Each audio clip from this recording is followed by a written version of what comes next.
Randy. I'm gonna take her out. Yeah. About 8 miles east of Johnstown, Pennsylvania, there's several communities that are known more by numbers than by names. Places like Mine 30 and Mine 35 and 37, 40, 42. These are coal mining towns that were built in the early 1900s, and they all look the same. And all the houses in each of these towns looks the same. They're maybe painted a different color, but they're all duplexes, two-family dwellings, two families living on the opposite side of very thin walls. And I learned at a very young age that thin walls do not make for good neighbors. These families who lived on the opposite side of these walls were constantly feuding.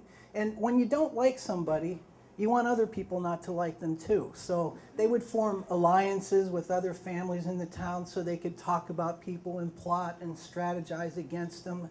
And some of them even taught their dogs to bite the people they didn't like.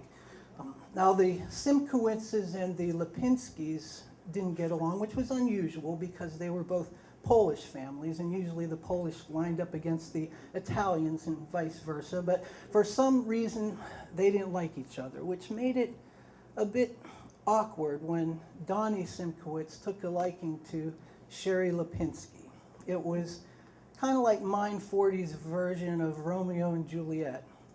The families couldn't stand to be together, and Donnie and Sherry, well, they couldn't stand to be apart. And they spent all their time together. After school, they would get on the school bus and head straight for the back seat. And everybody knew that the back seat was theirs. It didn't matter when you got on or how crowded the bus was. That back seat was reserved for Donnie and Sherry, and there they would sit.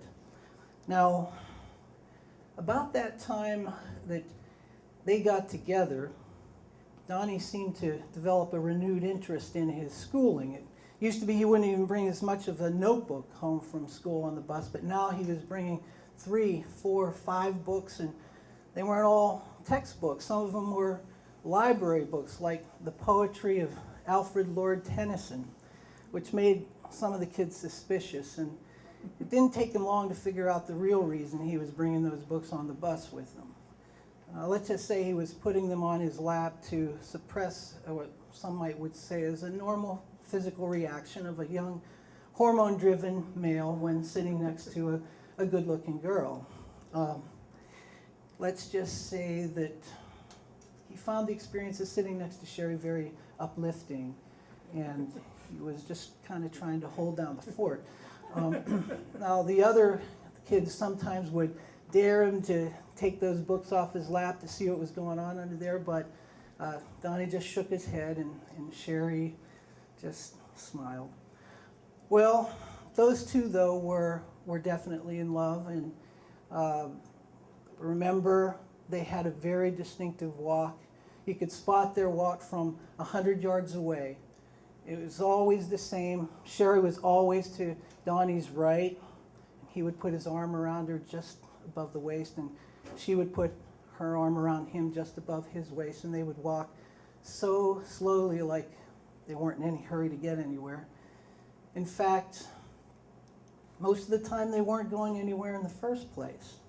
The whole point was just to be together with their arms around each other.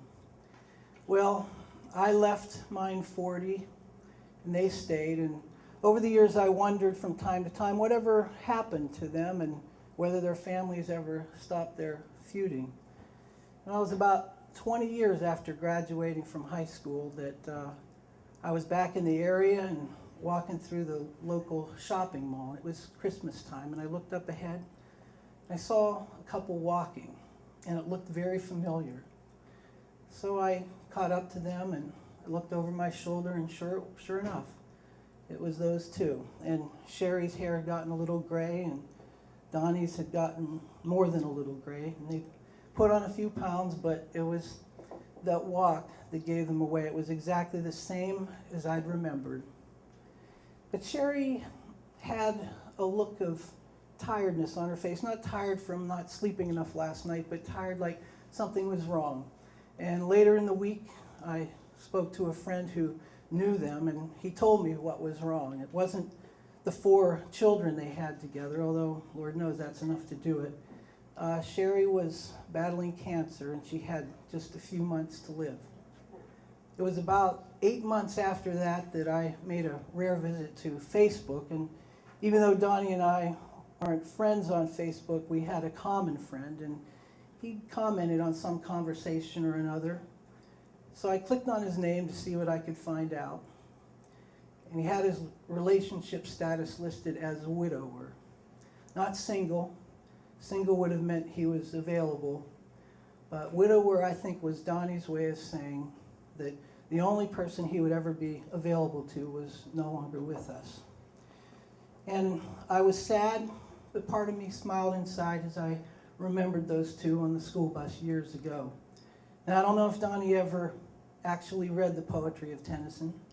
"'Tis better to have loved and lost than never to have loved at all." But I know this, I know he lived it and he understood it. He and Sherry lived it as long as they could and as hard as they could, right to the very end. Donnie and Sherry.